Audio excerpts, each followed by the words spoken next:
হুল সাঁওতালি ভাষায়, যার অর্থ বিদ্রোহ, গণ অভ্যুত্থান, মুক্তির ডাক। সেই ডাক আজও ভারতের আদিবাসী সমাজের আত্মমর্যাদা ও অধিকার রক্ষার সংগ্রামের ইতিহাসে প্রতিধ্বনিত হয়। প্রতি বছর 30শে জুন পালিত হয় হুল দিবস।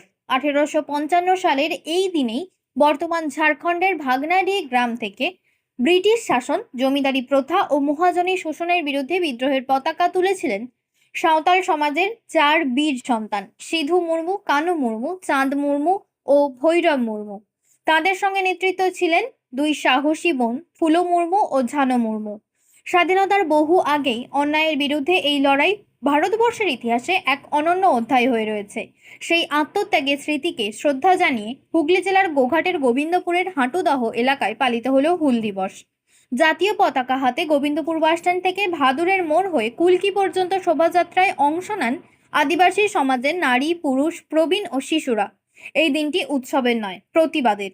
তাই অংশগ্রহণকারীদের হাতে ছিল আদিবাসী ঐতিহ্যের প্রতীক তীরধনুক। সারা ভারত জাকাত মাঝি পরগনার হুগলি জেলার সদস্য মঙ্গল হাসদা বলেন, হুল দিবস আমাদের কাছে আনন্দের নয়, এটি সংগ্রামের দিন। এই দিন আমরা আমাদের পূর্বপুরুষদের আত্মত্যাগকে স্মরণ করি। নতুন প্রজন্মকে ইতিহাস জানানো এবং আন্দোলনের চেতনার সঙ্গে যুক্ত করাই আমাদের লক্ষ্য। আগের তুলনায় তরুণদের অংশগ্রহণ অনেক বেড়েছে। আগামী দিনে আরও বৃহত্তর পরিসরে এই দিবস পালন করার পরিকল্পনা রয়েছে।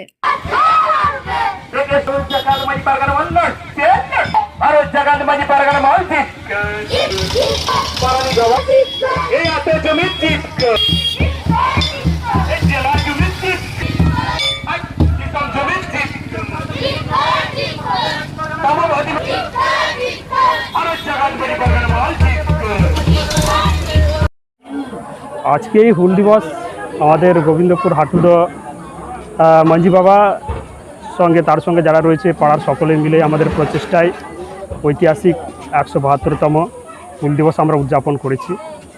এই হুল দিবসটা আমরা এই হাটুদো থেকে পদযাত্রার মাধ্যমে গোবিন্দপুর, ভাদুরপুর, কুলকি হয়ে আমরা আবার আমাদের এই স্কুলের ঘরে জড়ো হয়েছি। এই হুল দিবসটা মূলত 1855 সালের আজকের দিনেই বীর শহীদ সিধু কানু, চাঁদ ভৈরব, ফুলোঝাড়ুর নেতৃত্বে এটা শুরু হয়েছিল। এটা তৎকালীন ইস্ট ইন্ডিয়া কোম্পানি, জোরদার মহাজন যারা ছিলেন তাদের বিরুদ্ধে এই আন্দোলন। যদিও কৃষক আন্দোলন ছিল, কিন্তু তার পরিপ্রেক্ষিতে কিন্তু এরা স্বাধীনতার বীজ মন্ত্র যেটাকে বলা যায়, এই সাঁওতাল বিদ্রোহ বা 1855 খ্রিস্টাব্দে লড়াই কিন্তু গোপন হয়েছিল। এই 1855 সাল খ্রিস্টাব্দে যদি সাঁওতাল বিদ্রোহ যদি না সংগঠিত হতো, ভারতবর্ষের ইতিহাসে সবথেকে বড় বিদ্রোহ যেটা সিপাহী বিদ্রোহ বলা হচ্ছে, এই বিদ্রোহ করার যারা শহীদ রয়েছেন তারা মানে যে সাহসটা পেতেন না।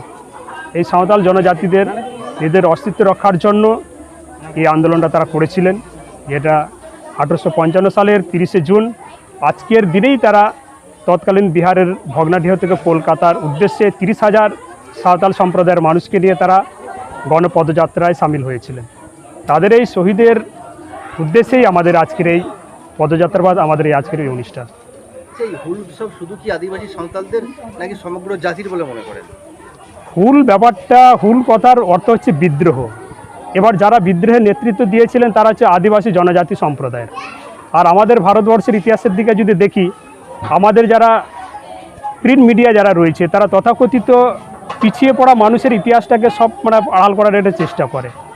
কারণ আমরা যদি 1855 সালের বীরবান্ডা সিধু কানুর আমরা হুল বিদ্রোহের কথা জানতে পারি, 1778 থেকে 82 খ্রিস্টাব্দে সাঁওতাল বিদ্রোহের একজন বীর শহীদ, আমরা যাকে ফার্স্ট ফ্রিডম ফাইটার বলি, বাবা তিলকা মাঝি, তিনি কিন্তু লড়াই করেছিলেন। তাহলে 1878, 82 সালে আর 1855 সালে এদের ইতিহাসটা মনুবাদী সংবাদ তথাকথিত প্রিন্ট মিডিয়া যারা রয়েছে তারা কিন্তু এটাকে আড়াল করে রেখেছে। আবার বইয়ের পাতায় যদি আমরা দেখি, সিধু কানু সম্পর্কে 2-1টা লাইন দিয়েই ছেড়ে দেওয়া হয়েছে। তথাকথিত তাদের আরো ভাইরা ছিল, 2 বোন ছিল। হ্যাঁ, 2 বোন ছিল। তারপরে তাদের সঙ্গে ছিল সিধু কানু, চাঁদ ভৈরব, তাদের 2 বোন ছিল যারা লড়াই করেছিলেন। প্রাথমিকভাবে অত্যাচার করে ফুলোঝানুকে ধর্ষণ করে রেল লাইনের পাশে ফেলে দেওয়া হয়, যেটা ইতিহাস কথা বলছে। তাহলে এই যে পিছিয়ে পড়ার মানুষের পিছিয়ে পড়াই রয়ে গেল, এদের ইতিহাসটাই কিন্তু সেইভাবে তুলে ধরা হয়নি। আরও শ্রীবৃদ্ধি ঘটেছে। আগামী দিনে আরও আমরা আমাদের এই অঞ্চলের মধ্যে একটা জায়গায় নিয়ে যাব এই আশা রাখি। নতুন প্রজন্ম এই হুল দিবসে আগ্রহী, হ্যাঁ অবশ্যই, অবশ্যই তারা নিজের একটা হুল বলতে আর কিছু হুল মানে আগে জানে যে ধামসা মাদল নিয়ে নাচানাচি করে, এটা নয়, কিন্তু একটা আত্মবলিদানের দিন, সেটা কিন্তু অনেকেই জানে না। একটা সংগ্রামের দিন, সেটা কিন্তু আগে তারা জানতো না যে হুল মহামারী, সেখানে আমরা ধামসা মাদল নিয়ে নাচো, এইটা তারা আগে থেকে যেটা জানতো।